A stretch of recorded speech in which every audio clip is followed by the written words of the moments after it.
Chers amis, bonjour. Nous sommes le lundi 12 mai 2025. Il est 9 heures. Quelques news de l'Arménie, de l'Artsakh et de la diaspora arménienne. Un spectacle merveilleux. Nous avons été transportés en Artsakh hier à l'auditorium du Centre du patrimoine arménien de Valence avec la chanteuse Anna Ismailian, le joueur de tar Serge Karsian et Catherine Pounardjian pour le texte. Donc voilà de superbes textes racontant l'histoire et l'histoire de l'Artsakh et le sort des Arméniens de l'Artsakh, surtout en 2023, donc expulsés de leur terre d'origine, avec Anna Ismailian, superbe chanteuse originaire de Stepanakert. D'ailleurs, le titre, c'était La fille de Stepanakert, voilà, qui a réjoui le public présent, vraiment dans une ambiance chaleureuse.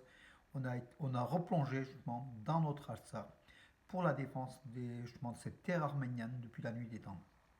Bravo, bravo justement à Anna Ismailian et tous les artistes, hein, voilà. Et puis donc spectacle organisé par France Ashtarak Arménie de Levo Chatikian, Icheval de Rosovi Lozer, Arménia de votre serviteur, et France Arménie promotion de Catherine Pounardjian. Voilà, bravo, bravo. Et puis en présence aussi de quelques personnalités, dont Jacques Marcarian, le pasteur Koujikian, et je ne cite pas toutes les personnalités. Voilà mes amis pour ça. Donc les informations donc hier, ça nous a fait plutôt plaisir. Donc voilà, donc un journal indien, le New Indian Express affirme que l'Inde enverra un deuxième lot de systèmes de missiles anti-aériens Akash à l'Arménie en juillet. Déjà fin novembre 2024, les médias indiens avaient rapporté que l'Inde envoyait les premières batteries de missiles solaires Akash en Arménie. Voilà. C'était en 2022.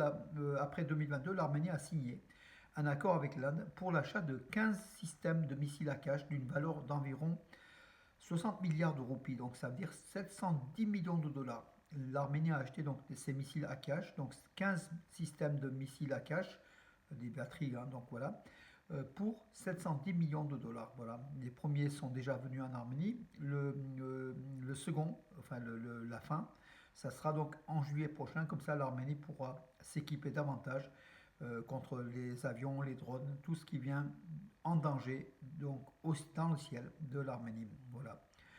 Ces missiles à cache ont une portée de 25 km, donc ça protégera au moins les frontières de l'Arménie avec des systèmes de radar, hein, dedans intégrés en 3D, donc à balayage électronique et de 4 lanceurs donc à chaque fois. Voilà, bon, donc voilà ces systèmes à cache dont on a bien besoin. Les menaces d'Aliyev, bien sûr, ceux qui ne tiennent pas compte de l'Azerbaïdjan aujourd'hui le regretteront demain. Une nouvelle menace du président dictateur Aliyev il a annoncé lors d'une cérémonie d'ouverture du centre Akna Ardam, le centre Mouram à Akna, voilà, que tous ceux qui ne prennent pas en compte l'Azerbaïdjan aujourd'hui le regretteront demain. Voilà, le dictateur veut jouer les premiers rôles.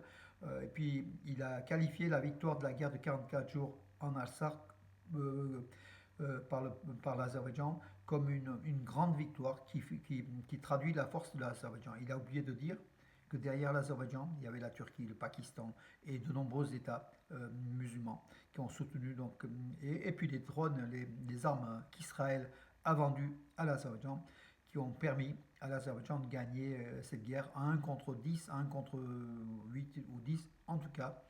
Aliyev se vante, voilà, et puis menace. Donc tous ceux qui n'écoutent pas le dictateur seront demain punis. Voilà, donc c'est la déclaration du dictateur de Bakou.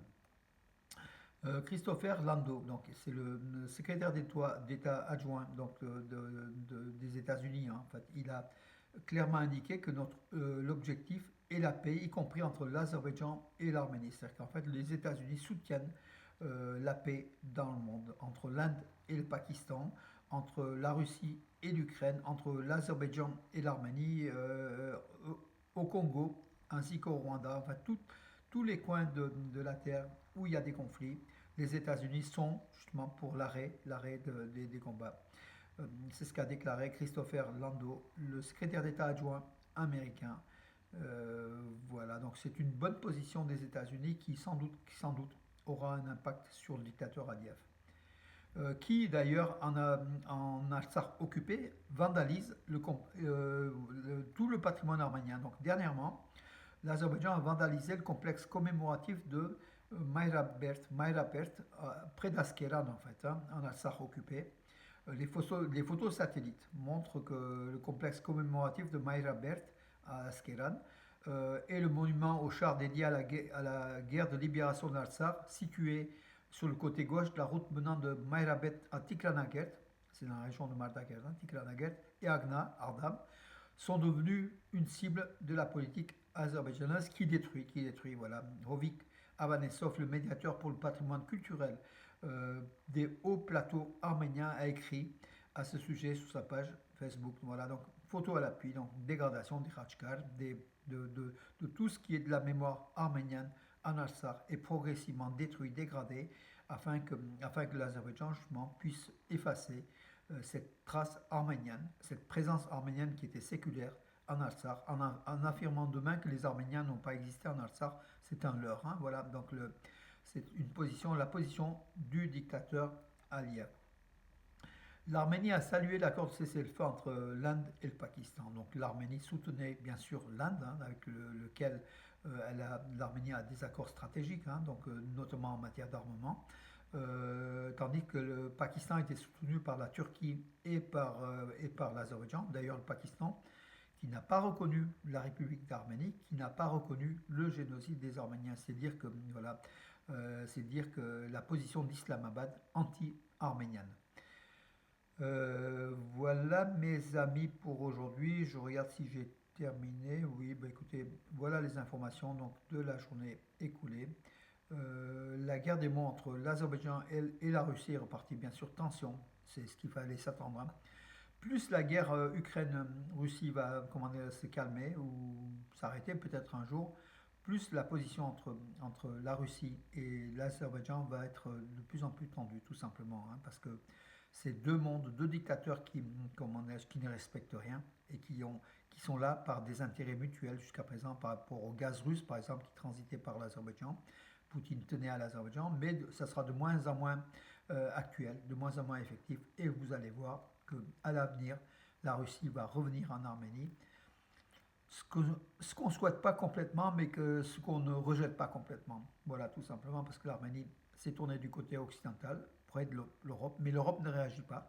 À savoir qu'aujourd'hui, aucun État de l'Arménie a fait acte de candidature presque officielle, enfin, à demi-mot, de l'intégration à l'Union européenne dans un horizon plus ou moins lointain.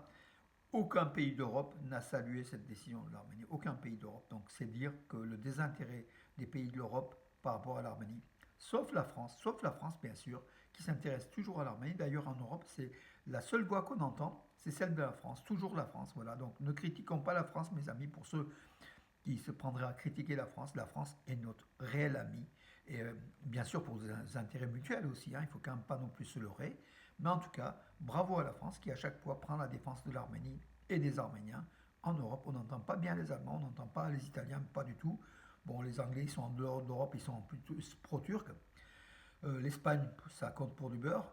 Voilà, mes amis, la France est leader en la matière et bravo. Bravo la France, mes amis.